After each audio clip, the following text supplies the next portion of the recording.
Okay, so there's a lot of Linux commands, and each of those Linux commands takes various options to modify their behavior. So how in the world are you going to remember all these things? Well, there's a few of them that are so commonly used that you will just remember them.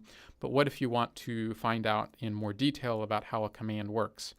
So for example, with the ls command and most others, you can actually invoke them with the dash dash help option, and it'll print out some basic usage information about how the command works.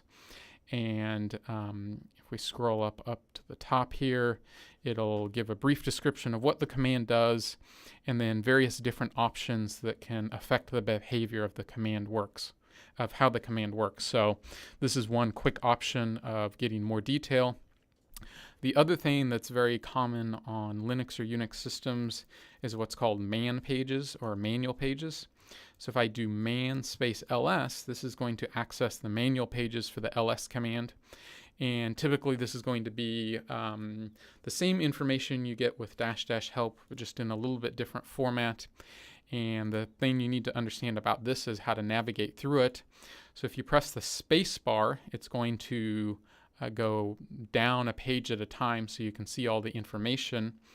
The other thing is that if you need a little finer grain control, you can use J and K to go a line at a time and move around.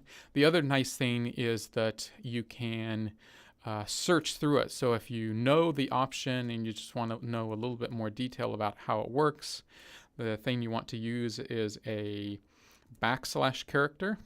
And then you want to enter your search term. So maybe you're interested in the -L option. So -L enter.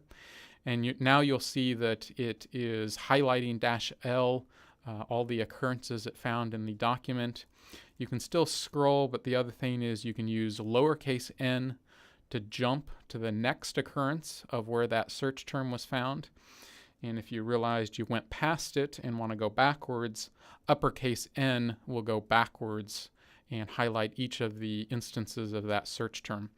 And then finally, once you've found the information you're interested in, as noted at the bottom, you can press Q to quit and get back to the Linux prompt.